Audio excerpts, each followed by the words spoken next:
AITA for wanting to leave my husband after discovering he had an affair with my sister.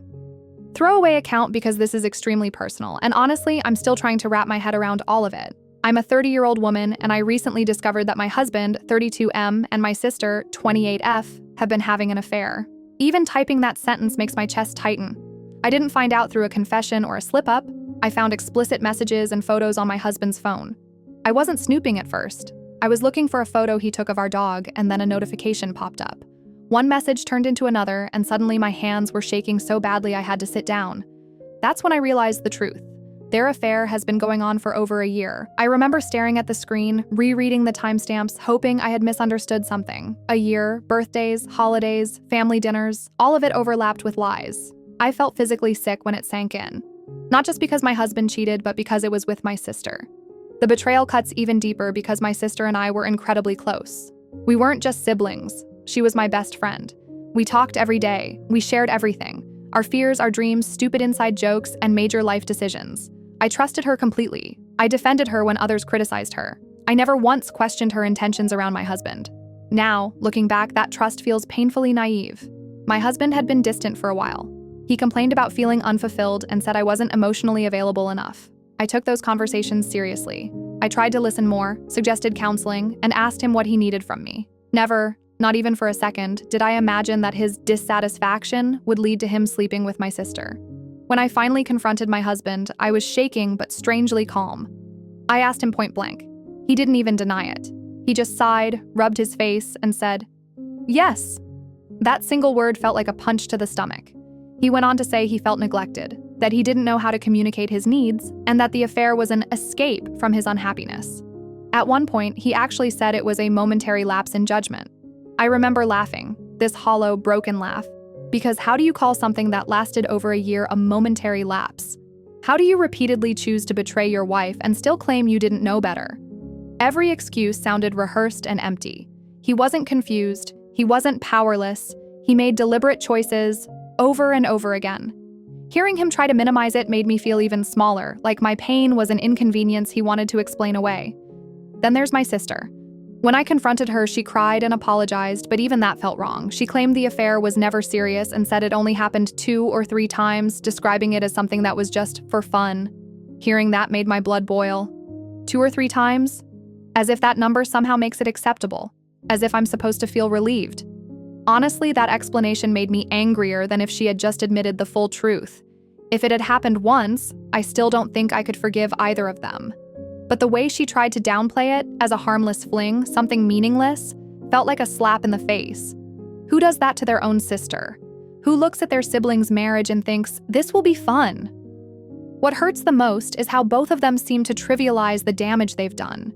They talk about guilt and regret, but their words don't match the gravity of their actions.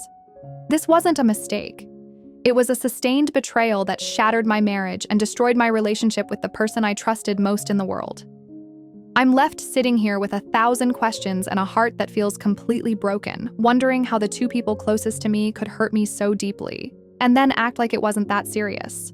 She's moved out of town now, supposedly to give me space, but even with the distance, I can't wrap my head around the idea of ever having a normal relationship with her again. Just hearing her name makes my stomach twist. Right now, I genuinely want nothing to do with either of them. The thought of sitting across from my husband or my sister and pretending things could be repaired feels impossible. One thing I'm completely certain about is my marriage. I will be leaving my husband. There's no hesitation there anymore. He broke something fundamental between us, and I don't believe trust like that can be rebuilt, especially not after a year-long affair with my own sister. He doesn't deserve my trust, my loyalty, or my commitment anymore, and staying would only mean betraying myself. As for my sister, I know I won't be seeing her for a very long time, if ever. I keep going back and forth between anger and grief. I didn't just lose a sibling, I lost my best friend, the person I thought would always be in my corner. Even imagining a future conversation with her feels exhausting, like I'd have to swallow my pain just to keep the peace. Looking back, there were red flags everywhere, and that realization haunts me. My husband became unusually secretive with his phone, tilting the screen away when I walked into the room or suddenly locking it when he hadn't before. His work hours changed drastically, late nights that didn't add up, last-minute meetings, vague explanations, and emotionally, he was slipping further and further away. Conversations became surface level, affection felt forced. I kept telling myself he was stressed, that this was just a rough patch, Now I replay those moments and think, how did I not see this? I feel stupid for missing the signs. Even though a part of me knows I wasn't stupid, I trusted the people I loved. I never imagined the escalation would be this extreme, this personal, this devastating. So here I am, standing at the edge of a life I thought I had, trying to figure out what comes next. I know I'm leaving my husband. That part is settled. But I'm torn about my sister. Part of me wonders if cutting her off completely makes me heartless. Another part of me feels like letting her back into my life would mean accepting the worst betrayal imaginable. So Reddit, AITA, for wanting to leave my husband? I'm definitely leaving him. And I'm seriously considering cutting off my sister for the foreseeable future. Should I even think about forgiving her someday? Or is this the kind of betrayal there's no coming back from? First update. First, I just want to say thank you to everyone who commented on my original post. I didn't expect that level of support, and honestly, during some really dark moments, reading your words made me feel less alone. This has been one of the hardest periods of my life, and knowing that strangers could show more empathy than the people who betrayed me meant more than I can explain. After a lot of soul-searching and many long conversations with a couple of trusted friends, I've made some firm decisions about how to move forward. I've officially left my husband. Saying that out loud still feels surreal. Packing my things was one of the most emotionally draining things I've ever done. Every object felt heavy with memories. At one point, he stood in the doorway and said, "I know I messed up, but we can work through this." I remember looking at him and thinking how disconnected his words felt from the damage he caused. I told him, quietly but firmly, "You didn't just mess up. You chose this. And I can't stay married to someone who could betray me like that." Walking away hurt, but staying would have hurt more. The pain is still raw, and some days I wake up with that crushing feeling in my chest all over again. But deep down, I know this is the right decision. I deserve more than excuses, secrecy, and lies. I deserve honesty, respect, and loyalty, and he proved he couldn't give me those things. As for my sister, that situation is still incredibly complicated. After she moved out of town, she reached out to me. Her message was long and emotional. She said things like, "I never meant to hurt you," and "I hate myself for what I did." Reading it made my hands shake. Part of me wanted to scream. Another part just felt exhausted. I eventually replied and told her the truth, that I need time and space. I said, "I'm not ready to talk. I'm not ready to forgive. I need to heal first. For now, I've decided to take a break from our relationship for the foreseeable future. I can't even begin to process how someone who shared my childhood, my secrets, and my life could betray me so profoundly. I'm not saying forgiveness is impossible forever, but right now, the wound is too deep, and reopening it would only cause more damage." In the aftermath of everything, I've been focusing heavily on my mental health. I started therapy, which was a big step for me. Sitting in that room and saying out loud how betrayed, angry, and grief-stricken I feel was overwhelming, but also relieving. For the first time, I'm prioritizing myself instead of trying to hold everything together for everyone else. Therapy has helped me realize that I ignored my instincts for too long. I brushed off red flags because I didn't want to believe the worst about the people I loved. I won't do that again. I'm learning to trust my gut, to listen when something feels off, whether in romantic relationships or within my family. I know I have a long road ahead. Some days feel empowering and others feel unbearably heavy. But for the first time since all of this came out, I feel like I'm moving forward instead of just surviving. I'm determined to rebuild my life, slowly, carefully, and come out of this stronger than I ever thought I could be. Second update. I didn't think I'd be back so soon with another update, but something happened this week that left me feeling shaken and deeply hurt in a way I wasn't prepared for. My parents reached out to me and asked if we could talk. I assumed it was to check in, maybe to see how I was holding up after leaving my husband. I agreed, thinking it would be a relatively safe conversation. I was wrong. They invited me over, and at first it was normal, awkward, but calm. My mom asked how therapy was going. My dad asked if I was eating properly. For a brief moment, I felt like maybe this was just a parental check-in, a space where I didn't have to be strong or explain myself. Then my mom said very gently, "We need to talk about your sister." My chest tightened immediately. They told me they had been speaking to her regularly since she moved away. They said she was devastated, that she misses me terribly, and that she's punishing herself enough already. Then my dad said something that's been echoing in my head ever since. Blood bonds don't break. Sisters fight, but family is forever. I felt like the air had been knocked out of me. They went on to say that what my sister did was wrong, but that people make mistakes, and that holding on to anger will only poison me.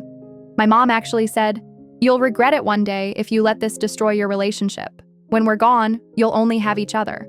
It felt like they were asking me to be the bigger person. Like the responsibility to heal this massive wound somehow belonged to me simply because I'm older or stronger or more level-headed. I tried to explain, calmly at first, that this wasn't a fight or a misunderstanding, that this wasn't jealousy or a petty argument. This was a year-long affair with my husband. This was my sister looking me in the eyes at family dinners while sleeping with the man I was married to. I told them that what she didn't just hurt me, it fundamentally broke my trust and my sense of safety.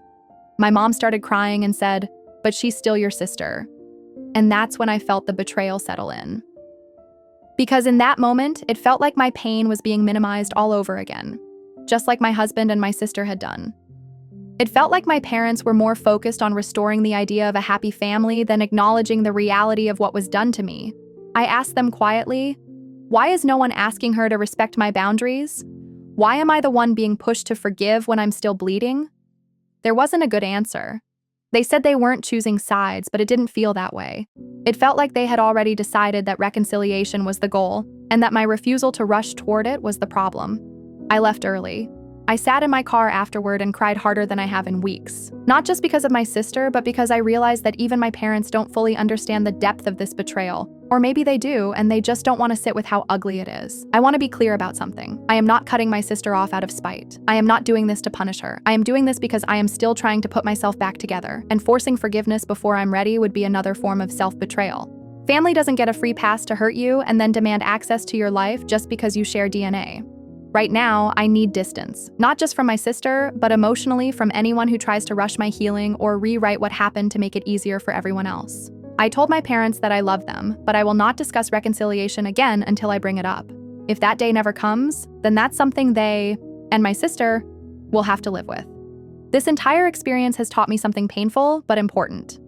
Protecting your peace sometimes means disappointing people you never thought you'd have to stand up to.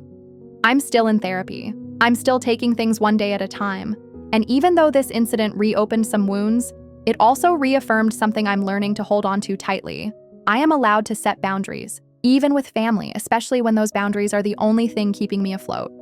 I'm choosing myself, even when it's uncomfortable, even when others don't understand.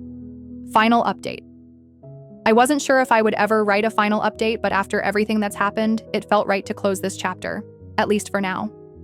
After the incident with my parents, I went completely quiet for a while. I didn't answer calls. I didn't reply to messages. I needed space, not just from my sister, but from everyone. That conversation had reopened wounds I was barely holding together, and I couldn't pretend I was okay just to make things easier for others. A few days later, my parents asked if we could talk again. I hesitated, but eventually agreed, on my terms. I told them up front that if the conversation turned into another push for reconciliation, I would leave immediately. This time was different. They apologized, fully, without excuses. My dad spoke first and said something I didn't expect. "We failed you." He admitted that after our last conversation, they went home and really sat with what I had said. He said they realized they had been so focused on fixing the family that they completely overlooked the fact that I was the one who had been betrayed. Twice. My mom was crying when she explained their side. She told me that when my sister first came to them, she didn't tell them the full truth. She framed everything as a misunderstanding, claimed it was brief, insignificant, and mutual, and made it sound like something that got out of hand rather than a year-long affair. At that point, I hadn't shared details with my parents. I had only told them that I was cutting contact with my sister and leaving my marriage. They admitted they filled in the gaps themselves, and they got it painfully wrong. Once they replayed the timeline, my words, and the gravity of what I described, they said it finally sank in. This wasn't a sibling conflict. This wasn't something that could be smoothed over with time and forced forgiveness. This was a deep, intentional betrayal, and by pushing me to reconcile, they had minimized my pain and re-traumatized me. They told me they have since minimized contact with my sister, not out of punishment, but out of respect for me. My mom said, "We can love her and still acknowledge that what she did was unforgivable to you." Hearing that felt like a weight lifting off my chest. They both made it very clear. They are not expecting, encouraging, or hoping for reconciliation between me and my sister. If that day never comes, they accept it. Their priority, they said, is being there for me, the daughter who was hurt, not the idea of a perfect family.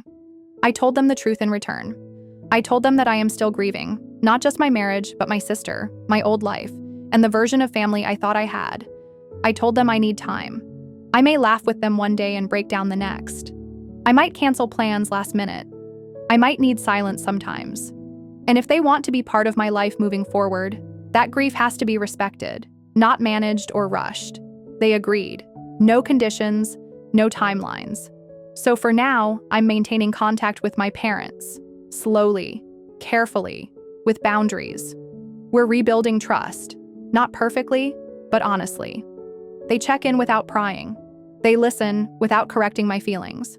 And for the first time since all of this started, I don't feel like I have to defend my pain. This whole ordeal has changed me. It stripped away illusions I didn't even realize I was living under. But it also taught me something powerful. Accountability matters, even within families. Apologies matter.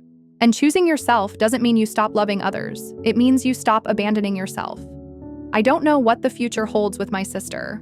Right now, that door is firmly closed, and I'm at peace with that. What I do know is that I'm allowing myself to grieve at my own pace, heal on my own terms, and surround myself only with people who respect the depth of what I've been through. Thank you to everyone who followed my story and offered support, even though we are all strangers. Your words helped me feel grounded when everything else felt like it was falling apart. For now, I'm focusing on rebuilding. Not the life I lost, but the one I deserve.